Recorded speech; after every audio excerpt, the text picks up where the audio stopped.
Hey everyone, and welcome to another week of Better Than Netflix Fantasy Football.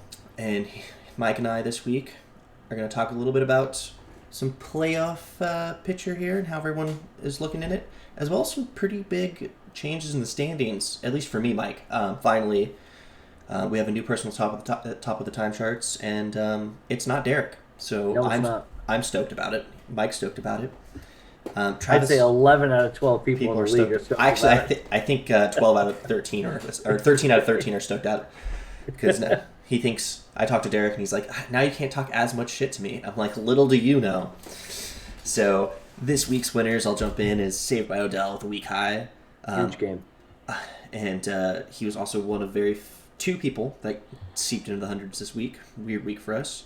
I won my game. Casey won his game here for the gangbang. Uno Master topping the big game of the week there, becoming the number one position heading into the playoffs. Benchwarmers won their game as well, relying on the Bears defense there. And Pope quietly won his game as well in the background. Yeah, and just a couple of just to recap a couple of highlights or even lowlights from last week. Obviously, the game we were looking at was the Travis and Derek game. We knew that the winner of that was going to become the new leader, and that was because of the tiebreaker. So that was obviously a change of hands. The participants with Derek, one of the worst, if not the worst, round of the year for him or the season. Another low light, myself. As we were just doing some additions there at the end, I lead the league in the least amount of points scored. Yes, you have the bottom. I think you're 3 of 4. I think you have the lowest worst scores. Games. Yes, Yeah. worst games. Yeah. Yeah, so that's fantastic. But I do want to highlight this might be one of the top 3, if not top 2. I don't think it's the closest, but just Incredibles and here for the gangbang, Casey on top by 0.24 points. Didn't even play a tight end. Felt safe the whole week. Wow. I saw him. I'm like, he's toast. He's toast. But as we saw all week long, people just not scoring the way they should, and even you and I going against each other. I mean, mine was really bad, but both sides. It's not like anybody aside from one of your players actually did anything. Yeah, and we always have to rely on one. That's how sometimes fantasy football works. Indeed. And actually, with Casey and I winning our games this week, the race for the bottom is truly volatile. I think it's a 3-way tie. I think Bears beats Beginners in there too, with a 3-way tie at 3 and 7, and they have to pay the double entry fee penalty. That's right. Luckily, we keep instead that of next 20, it goes to 40. Yeah, well, In these kind of times, for you to put on such a brutal winning. the punishment is there for valid reasons. Not good. No. And kind of talking the race, we'll kind of talk about the playoff repercussions for our final game of this week. But let's just jump right into your game, Mike. You're against the infamous participants. Indeed. It is Derek versus I this time around, and this is the just we'll make a quick point about it. This is the last of the fresh opponents for everybody. After this week, we're going to have our double ups. So anybody, the people that we played the first 2 weeks, we will play again the next 2 weeks. So for people like ourselves that lost, it's going to be our revenge games, and for everybody else, we're going to try to bring it home. The top 3 in the standings right now are locked in. With Derek, Travis actually on top, followed by Derek, and then Logan getting it done. He'll win a tiebreaker pretty much no matter what to keep him in the books for the playoffs right now. 4th on back is still to play for, and the first game we're going to talk about, as you said, is myself and Derek, and the immediate hole I see right here is a tight end spot for Derek. He has his tight end on a bye, and I see a hole in the bench, so it looks like he's done some drop action without any pickups. Yeah, I see a hole in your entire team. Your entire team is there, and your projected points are at 78.7. So, spared no expense. Really, you're looking like the 2008 Detroit Lions, but hey, you got a whole team there, so let's, everyone performs. I would say we look a lot like the 2020 Panthers. I was like, that seemed like a hit too close to home over there, so I was trying to we be like a to. little nicer. Yeah, Travis actually finds a way to win matchups after the number one round pick has been in the 3 games this year. Yep. That's about it. But no, as you say, it's not looking good for me. It is early. There's going to be some adjustments in the projections that just makes me feel a little bit better. Obviously, we got waiver wire. Or worse. Well, yeah. It's hard to get a hell of a lot worse than 5.8, 4.71. And those are both of my running backs. So, I mean, it's not like I'm that far off the, 1150, 1612 out of his side there. So, it's not looking good for the Turtles. We're going to need to make some big waiver wire moves and, I don't know, maybe start them. This week would be a good idea, too. For sure. And then jumping to our next game, we got Saved by Odell, who's on a bit of a winning streak here. And also 2 wins in a row. Yeah, looking good heading into the playoffs. Versus Justin Credibles. Justin kind of needs to win this game. He still has a chance if he loses, but winning this game puts him solidly into the playoff race. Depending on how everything shakes out, both games look pretty good. Obviously, we got Saved by Odell. Cody needs to throw a kicker in there. Worth a solid 6 points, which put him towards the positive of winning this matchup. But Justin's squad looking good. So does Cody's. I think that's gonna be a pretty close game. Yeah, it's interesting how these things line up. I mean, obviously, we take a look at the lineups here, and then you go, yeah, it looks pretty good. And then you think about how Russell Wilson played last week, and so you're looking at, should be fine, and then people just don't play. Like almost everybody's team last week just did not get the job done. We should have averaged it. Average the whole league in a little bit, and take Cody out, so we got a true average. And like 69 points. Yeah, maybe 69 and a half if we're lucky. You look at Herbert there. I mean, those are 2 fantastic defenses. I'm being sarcastic. Chargers versus Giants there, so it's going to be interesting how that works out. I think advantage Herbert and the Chargers there for Odell. But on the other side of the ball, you got Wilson. McKissick, who's looking pretty good right now. Hilaire, Fuller. It's a solid group. Julios. But then you got the Julio Schuster on the other side. Yeah, it's pretty much locked in though for Odell. If you look at his bench, 3 buys sitting there. Although he could plug in Matt Ryan if he wants to get crazy. Yeah. Where I'm going with that, though, I don't think he's going to do it. But where I'm going with that, because it is the Jets, the Chargers are going against. But New Orleans doesn't have they don't have a QB that is proven. Which, going back to my game real quick, we got Teddy Bridgewater in, and it looks like it was Breeze that Derek dropped. So, okay, yeah, that makes some sense. But anyway, interesting to see how the matchup works out here. Kicker got to plug in for Odell, but this is going to be a close one. Yeah, and then right into the next game, actually, both squads look like they're filled out. Benchwarmers need to take care of their little defensive woes there with the Bears, but it's not looking good. It's not looking good. This game doesn't matter. It doesn't have any real playoff repercussions. So benchwarmers might just hold on to the Bears defense, not worry about dropping anyone on a squad because it looks pretty. Correct me if I'm wrong, but I want to say that Logan didn't actually play a kicker. He left Koo in. And now has Suck Up. That was last week. I want to say he didn't have Koo. Koo was in and actually wasn't playing. So to your point, it doesn't make any difference. But I'm wondering if we're going to start seeing out of these guys we talked about earlier in the year with maybe Derek.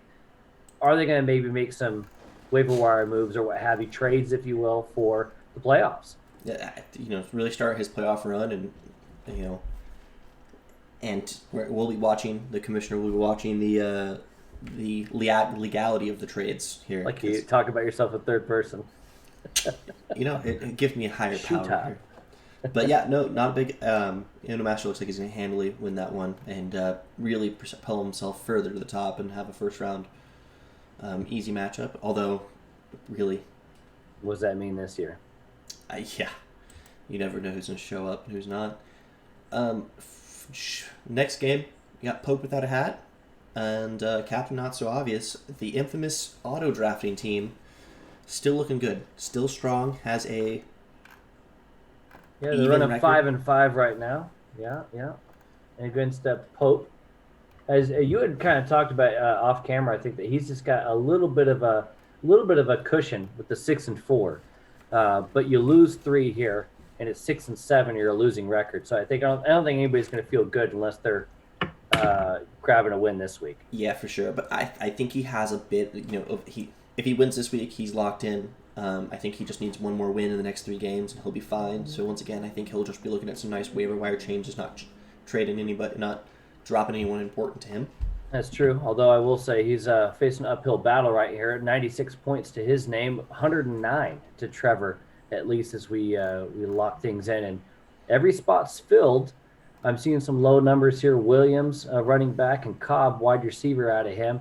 On the other side of the matchup, very, very solid lineup out of Trevor. He's looking pretty good.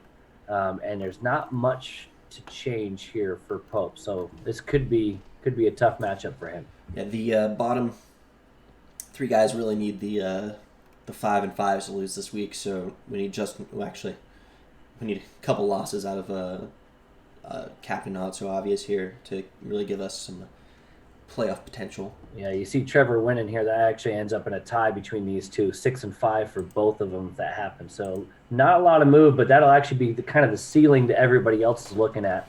If Captain Obvious does not so obvious does make this happen, it's 6-5. That's going to be the ceiling that everybody else is going for, 4th place.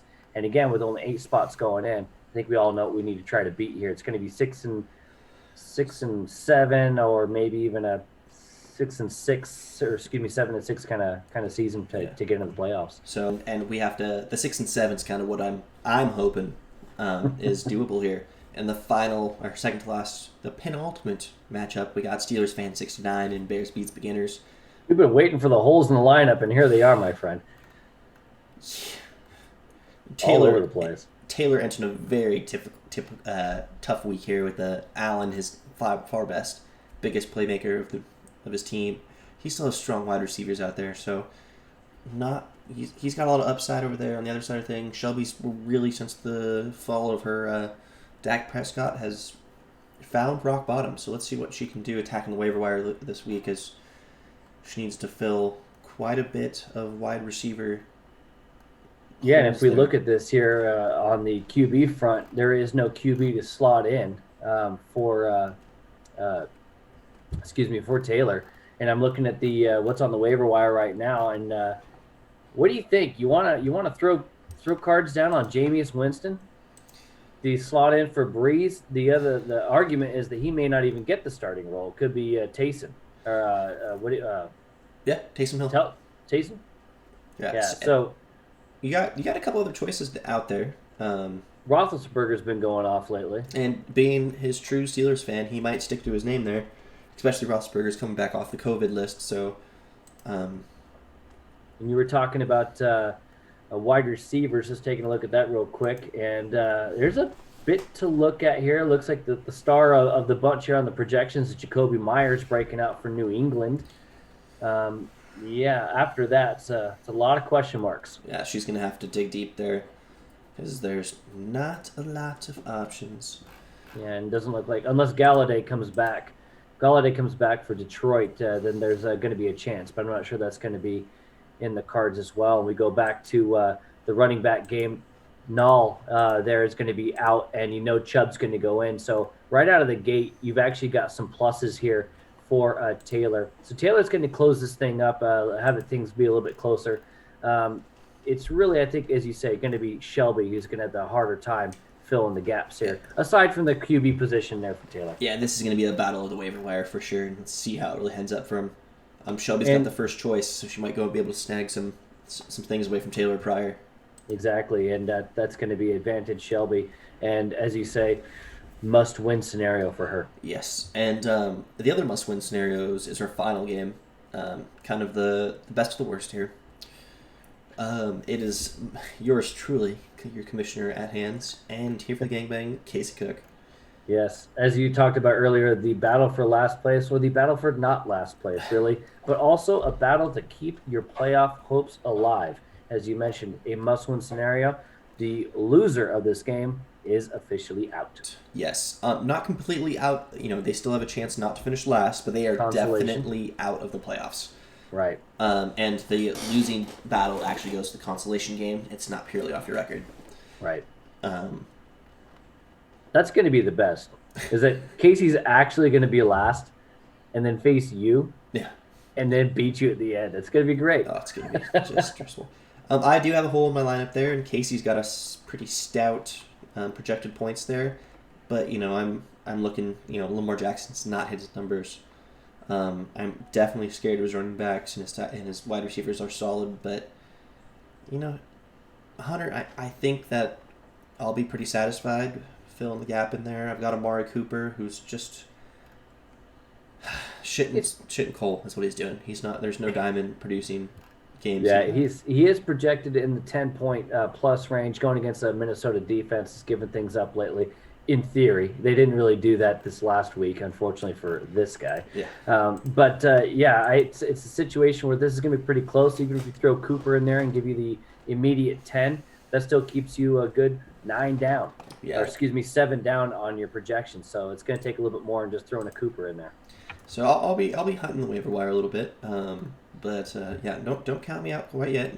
I believe in my team, so we'll have to tackle that here on the waiver wire tonight. So, and I know we kind of touched on it throughout the night, but let's just look at the league standings and kind of have a macro view of everything. Do you remember who you played the first 2 weeks? Derek and Logan. Derek and Logan. And I want to say I played Logan and Taylor. I played Logan and Taylor, which means I get to go against Logan and Taylor, which Logan's already locked in. And so you carry the one. Taylor, not so much. So the Taylor and I game is going to be a must-win for me. And I believe that is going to be the finale. It's the finale. And actually, I play Saved by Odell. I do not play the bench warmers. So I don't even know where you are right now. So for next round, just skipping ahead to next week, and as I touched on earlier, revenge games for those of us trying to get some dubs. Logan and I had a real close one. He doesn't really need to beat me, but I'm sure he'll want to just put a nail in the coffin against me just for fun. And then obviously my last one's going to be a must-win fight between myself and Taylor, I'm sure. And that might be a playoff bubble right there. I think that game might make or break depending on these next 2 weeks. So I agree. Something to look out for there. And it's going to be interesting. Yeah, it's going to be interesting for sure. It looks like looking at that and seeing it, I think a 6-7 record. It's going to be a big tie, and we'll have to go tiebreakers. Right. So I'll do some research on that. So next week I'll explain the tiebreakers very clearly. Yeah. Item number 1: Mike loses the tiebreaker. Yeah. No, I think I can program that in there. It's just very easy. I've done that for you. It's called least amount of points earned. But I think it's shaping up to be a great playoffs, especially with the volatility. I don't think first seed versus eighth seed is, it's not going to matter. I think really, just making the playoffs is going to be the deal. Are you going to be in the winner bracket or the loser bracket? And we saw it last year too. Remember, Taylor made it in on a losing record. Yeah. So, you don't have to be the absolute best until you get into the playoffs and then have healthy guys. Remember, our season goes through 13. There's 3 more weeks after that, and who knows what the hell's going to happen at that point. Especially look at last week. Yeah. Yeah, we had 3 more last week, so I don't think we'd play much more. But no, I'm still going to sit on those final thoughts of I have a glimmer of hope to reach the playoffs. A little disappointed that Derek's locked in.